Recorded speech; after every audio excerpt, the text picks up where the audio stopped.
மனு இருக்கா? கொடுத்துடலாம் உங்களுக்கு ஜெராக்ஸ் எடுத்து.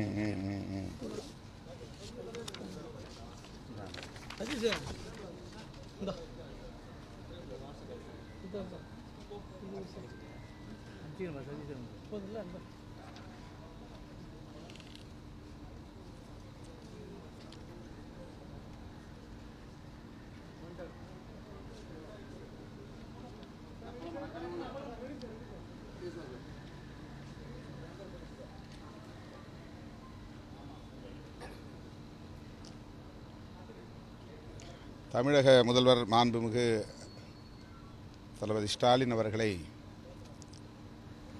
நேரிலே சந்தித்து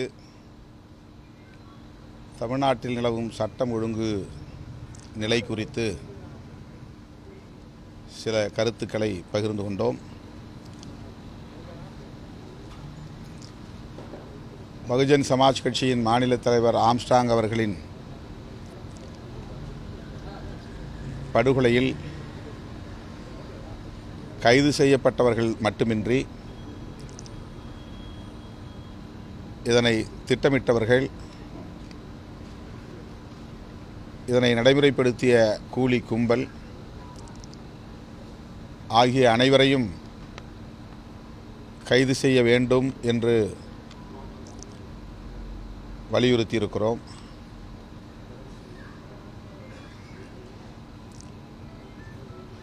தமிழகத்தில் சட்டம் ஒழுங்கை சீர்குலைத்து ஒரு பதற்றத்தை ஏற்படுத்த வேண்டும் என்று சில அரசியல் கட்சிகள், சில அமைப்புகள் திட்டமிட்டு செயல்பட்டு வருகின்றன. குறிப்பாக பாரதிய ஜனதா கட்சிக்கு இந்த செயல் திட்டம் இருப்பதை அறிய முடிகிறது. ஆகவே ஆம்ஸ்ட்ராங் படுகொலையிலும் கூட ஒரு அரசியல் செயல் திட்டம் இருக்க வாய்ப்பு இருப்பதாக விடுதலை சிறுத்தைகள் கட்சி சந்தேகப்படுகிறது. ஆம்ஸ்ட்ராங் அவர்கள் உயிரிழந்த சில நிமிடங்களில் பாஜக கட்சியை சார்ந்த ஒருவர்தான் ஊடகங்களுக்கு பேட்டி கொடுத்தார். அவர் வைத்த கோரிக்கை தான் சிபிஐ விசாரணை. காவல்துறை நடவடிக்கையில் இறங்குவதற்கு முன்னதாகவே, பகுஜன் சமாஜ் கட்சி கோரிக்கை வைப்பதற்கு முன்னதாகவே எடுத்த எடுப்பிலேயே தமிழ்நாடு அரசு இதை விசாரிக்கக்கூடாது, இந்திய ஒன்றிய அரசின் கட்டுப்பாட்டில் இருக்கிற சிபிஐ விசாரிக்க வேண்டும் என்ற குரல் பாஜகவின் குரலாக இருந்தது. அதுதான் பாஜகவினுடைய மாநில தலைவரின் குரலாகவும் அடுத்து ஒலித்தது. ஆருத்ரா கோல்டு நிறுவனத்திற்கும் பாஜகவை சார்ந்த சிலருக்கும் இடையிலுள்ள உறவு குறித்து கடந்த சில மாதங்களாக அல்லது ஒரு வருடத்திற்கு மேலாக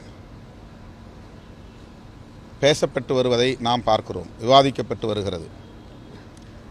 ஆருத்ரா கோல்டு விவகாரத்திலே சம்பந்தப்பட்டவர்கள் பாரதிய ஜனதா கட்சியில் பொறுப்பிலேயே இருக்கிறார்கள்.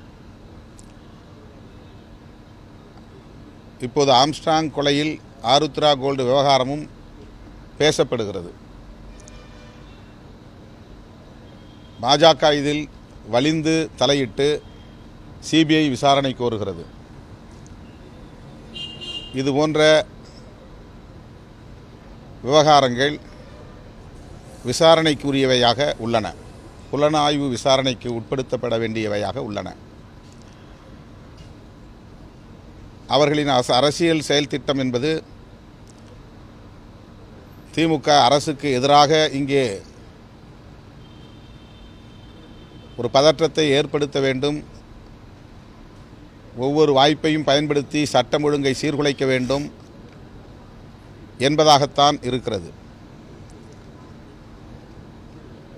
அதற்கு துணையாக பல அமைப்புகளும் இங்கே செயல்பட்டு வருவதை காண முடிகிறது. மேனாள் முதல்வர் முத்தமிழ் அறிஞர் கலைஞர் அவர்களை தனிப்பட்ட முறையிலே கடுமையாக விமர்சிப்பது அரசியல் அநாகரிகத்தின் உச்சமாக இருக்கிறது. கருத்தியல் விமர்சனங்களை வைக்கலாம், அரசியல் விமர்சனங்களை வைக்கலாம். ஆனால் அவரை கொச்சைப்படுத்துவதன் மூலம் மேலும் பதற்றத்தை உருவாக்க வேண்டும் என்பது அவர்களின் நோக்கம் என்பதை உணர முடிகிறது. ஆகவே ஒட்டுமொத்தமாக அரசியல் செயல் திட்டங்களை வரையறுத்து கொண்டு சட்டம் ஒழுங்கை சீர்குலைக்க சில சக்திகள் செயல்பட்டு வருவதை அறிந்து சட்டம் ஒழுங்கை காப்பாற்றுவதற்கு அரசு நடவடிக்கை எடுக்க வேண்டும் என்று வலியுறுத்தியிருக்கிறோம். சட்டம் ஒழுங்கை சீர்குலைக்கக்கூடிய சமூக விரோதிகளை பாதுகாக்கக்கூடிய, அடைக்கலம் தரக்கூடிய அமைப்பினர் அல்லது கட்சியினரையும் கண்காணிக்க வேண்டும், அவர்கள் மீதும் உரிய நடவடிக்கை எடுக்க வேண்டும் என்று கோரிக்கை மனுவாக வழங்கியிருக்கிறோம். அத்துடன் நீட் தேர்வு குறித்தும் கிரிமினல் சட்டங்களை சீராய்வது தொடர்பாகவும் மனு ஒன்றை அளித்திருக்கிறோம். அதற்காக அனைத்து கட்சி கூட்டத்தை உடனே கூட்ட வேண்டும். இன்றைக்கு இந்திய அளவிலே பேசப்படக்கூடிய ஒன்றாக மாறியிருக்கிறது நீட் தேர்வு சிக்கல். தமிழ்நாட்டில் மட்டும் ஒலித்து கொண்டிருந்த குரல் இன்றைக்கு நாடாளுமன்றத்திலே ராகுல் காந்தி போன்றவர்களும் வலுவாக பேசக்கூடிய அளவுக்கு இந்த பிரச்சனை மாறியிருக்கிறது. இதிலே ஊழல் முறைகேடுகள் நடந்துள்ளன, அது உறுதிப்படுத்தப்பட்டிருக்கிறது. அந்த வகையில் அதை மூடி மறைப்பதற்கு பாஜக முயற்சிக்கிறது. வினாத்தால் கசிந்தது உறுதி செய்யப்பட்டிருக்கிற நிலையில் உச்சநீதிமன்ற தலைமை நீதிபதியே விசாரணையின் போது அதை உறுதி செய்திருக்கிற நிலையில் இது சம்பந்தமாக திமுக அரசு உடனடியாக இதில் தலையிட வேண்டும். குறிப்பாக வரும் 18ஆம் தேதி இந்த விசாரணை வரவுள்ள சூழலில் அனைத்து கட்சி கூட்டம் ஒன்றை கூட்டி அதில் ஒருமனதாக தீர்மானம் நிறைவேற்றி ஒன்றிய அரசுக்கும் உச்சநீதிமன்றத்திற்கும் அழுத்தம் கொடுக்க வேண்டும் என்பதை மாண்புமிகு முதல்வரிடத்திலே ஒரு கோரிக்கை மனுவாக வழங்கியிருக்கிறோம். அதேபோல நாடாளுமன்ற உறுப்பினர்களை, எதிர்க்கட்சி உறுப்பினர்கள் அனைவரையும் வெளியேற்றிவிட்டு, இடைநீக்கம் செய்துவிட்டு இந்த 3 கிரிமினல் சட்டங்களை நிறைவேற்றி அதை நடைமுறைக்கு கொண்டு வந்திருக்கிறார்கள். அவற்றை நடைமுறைக்கு கொண்டு வந்து மாநில அரசுகள் நிறைவேற்றுவதற்குரிய அழுத்தத்தையும் தந்து கொண்டிருக்கிறார்கள். ஆனால் தமிழக அரசு அது குறித்து ஆய்வு செய்வதற்கு ஓய்வு பெற்ற நீதிபதியின் தலைமையிலே ஒரு ஆணையத்தை அமைத்திருப்பது வரவேற்க தகுந்தது. அதனை வரவேற்று பாராட்டினோம். இது தொடர்பாக இந்தியா கூட்டணி கட்சிகள் ஆளும் மாநிலங்களில் இதேபோல திருத்தம் கொண்டு வருவதற்கு நடவடிக்கை எடுக்க வேண்டும் என வலியுறுத்தி அந்த கூட்டணி கட்சிகளின், தோழமை கட்சிகளின் முதல்வர்களுக்கு தமிழ்நாடு முதல்வர் கடிதம் எழுத வேண்டும், அவர்களை தொடர்பு கொண்டு அழுத்தம் கொடுக்க வேண்டும் என்பதையும் வலியுறுத்தியிருக்கிறோம். அத்துடன் திரு ஆம்ஸ்ட்ராங் அவர்களின் உடலை பொதுமக்களின் பார்வைக்காக அரசு பள்ளி வளாகத்திலே வைப்பதற்கு அனுமதி அளித்து, உரிய பாதுகாப்பையும் அளித்து, அமைதியான முறையில், கண்ணியமான முறையில் அவருடைய உடலை அடக்கம் செய்வதற்கு அரசு ஒத்துழைத்ததற்காக எமது நன்றியையும் முதல்வருக்கு தெரிவித்தோம். ஆம்ஸ்ட்ராங் அவர்களின் இல்லத்திற்கு சென்று அவருடைய பாதிக்கப்பட்ட துணைவியாரையும் சந்தித்து ஆறுதல் சொன்னது எமக்கு ஆறுதல் அளிக்கிறது. அதையும் அவரோடு நாங்கள் பகிர்ந்து கொண்டோம்.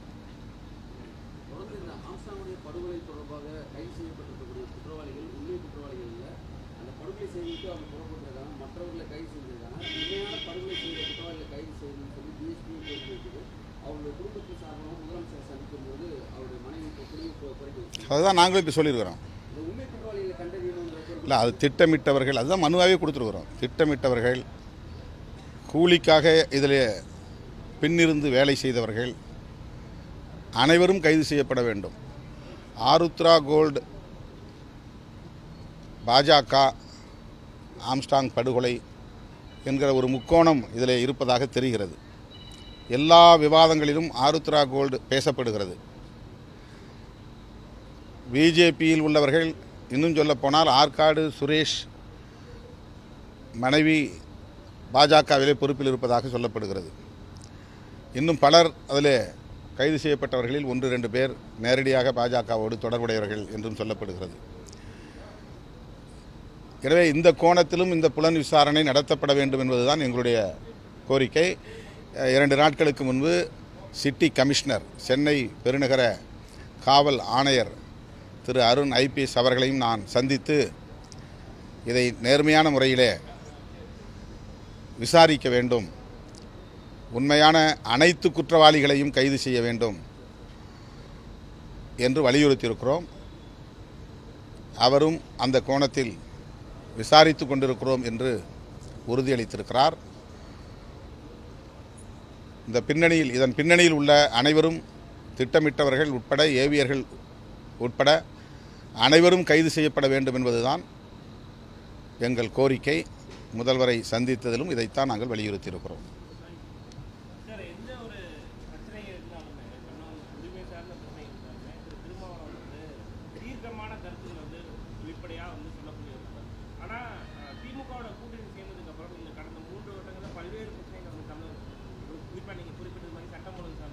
இது ஒரு கற்பனையான குற்றச்சாட்டு. கூட்டணியில் இருந்து கொண்டே நாங்கள் எடுத்த நடவடிக்கைகளை, போராட்டங்களை வேறு எந்த கட்சியும் கூட்டணியில் இருந்தால் எடுத்திருக்க முடியாது. அதை பாராட்டுவதற்கு, வரவேற்பதற்கு மனமில்லாத, காழ்ப்புணர்வு கொண்டவர்கள் வைக்கிற ஒரு தரம் குறைந்த விமர்சனம் இது. இந்த 3 ஆண்டு காலத்தில் நாங்கள் நடத்திய போராட்டங்களை வேறு எந்த கட்சியும் நடத்தியது கிடையாது. கள்ளக்குறிச்சியிலே உடனடியாக அந்த இடத்திற்கு நான் போய் 2 நாள் இருந்து அந்த மக்களை எல்லாம் சந்தித்து ஆறுதல் சொன்னதோடு மட்டுமில்லாமல் ஒவ்வொரு குடும்பத்திற்கும் தலா 10,000 ரூபாய் கட்சியின் சார்பில் இழப்பீடு கொடுத்தது மட்டுமில்லாமல் உடனடியாக ஒரு மாபெரும் ஆர்ப்பாட்டத்தை நடத்தியிருக்கிறோம். மிக பெரும் ஆர்ப்பாட்டத்தை நடத்தியிருக்கிறோம் சென்னையில். அதே போல் இந்த 3 ஆண்டுகளில் திருநெல்வேலியிலே நடந்த தொடர் படுகொலைகளை கண்டித்து 10,000க்கும் மேற்பட்டவர்களை ஒருங்கிணைத்து எனது தலைமையில் நான் ஆர்ப்பாட்டம் நடத்தியிருக்கிறேன். கூட்டணி கட்சியில் இருந்து கொண்டே காவல்துறையினர் முறையாக நடவடிக்கை எடுக்கவில்லை, அவர்களை கட்டுப்படுத்தவில்லை என்பதுதான் என்னுடைய விமர்சனம். அதே போல் சேலத்திலே மோரூர் பிரச்சனையில் காவல்துறையை கண்டித்து ஆர்ப்பாட்டம் நடத்தியிருக்கிறோம். அதே போல் நாமக்கல்லில் பெருமாள் என்கிற ஒரு இரவு காவலர் கொல்லப்பட்டவுடன் என்னுடைய தலைமையில் 5000 பேரை திரட்டி அங்கே ஆர்ப்பாட்டம் நடத்தியிருக்கிறோம்.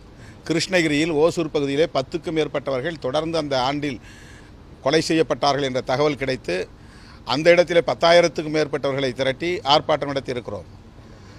வேங்கவேல் பிரச்சனையில் அடுத்த 2வது நாளே எல்லோரும் பொங்கல் புத்தாண்டு விழா கொண்டாடி கொண்டிருக்கிற நேரத்தில் டிசம்பர் 31ஆம் தேதி என்னுடைய தலைமையில் அதே இடத்தில் காவல்துறை நடவடிக்கையில் திருப்தி இல்லை என்பதை நாங்கள் வெளிப்படுத்தி போராட்டத்தை நடத்தியிருக்கிறோம். அது போதாது என்று அதன் பிறகு 2 நாள் கழித்து தமிழ்நாடு முழுவதும், ஒரு 2 வாரம் கழித்து தமிழ்நாடு முழுவதும் அனைத்து மாவட்ட தலைநகரங்களிலும் அதே வேங்கவேல் பிரச்சனைக்காக நாங்கள் போராட்டம் நடத்தியிருக்கிறோம். கூட்டணியில் இருந்து கொண்டு இவ்வளவு போராட்டங்களை முன்னெடுக்கிற ஒரு கட்சி விடுதலை சிறுத்தைகளை தவிர வேறு எந்த கட்சியும் இருக்க முடியாது.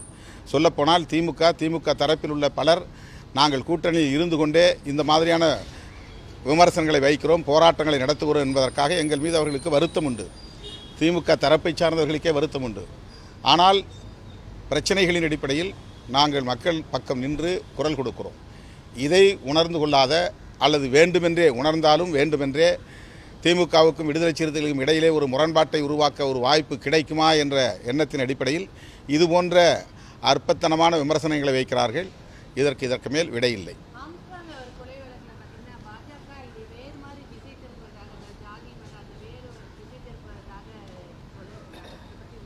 யார் சொல்கிறாங்க? என்ன சொல்கிறாங்க?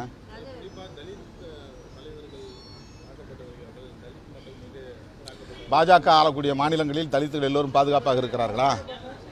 பாரதிய ஜனதா கட்சி ஆளக்கூடிய மாநிலங்களில் தலித் மக்கள் அனைவரும் பாதுகாப்பாக இருந்தால் அவர் சொல்லுகிற இந்த கேள்விக்கு நாம் விடையளிக்கலாம். இந்தியா முழுக்க தலித்துகள் காலம் காலமாக இது போன்ற பாதிப்புகளுக்கு ஆளாகிறார்கள் என்பது யதார்த்தமான உண்மை. அரசியலுக்காக இதை பேசுகிறார்கள். பாதிக்கப்பட்ட ஆம்சாம் குடும்பத்திற்கு ஒரு நீதி கிடைக்க வேண்டும் என்று பேசுவதை விட இதை பயன்படுத்தி திமுக அரசுக்கு எதிராக என்ன ஒரு பதற்றத்தை எப்படி உருவாக்க முடியும் என்று தான் கணக்கிட்டு பேசுகிறார்கள்.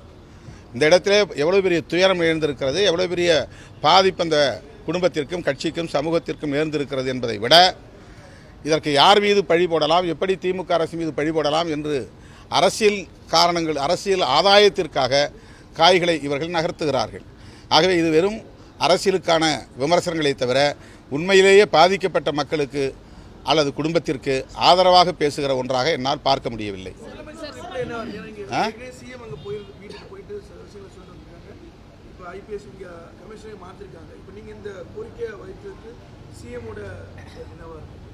கேட்டுக்கிட்டாரு, பிரச்சனைகளை கேட்டுக்கிட்டாரு.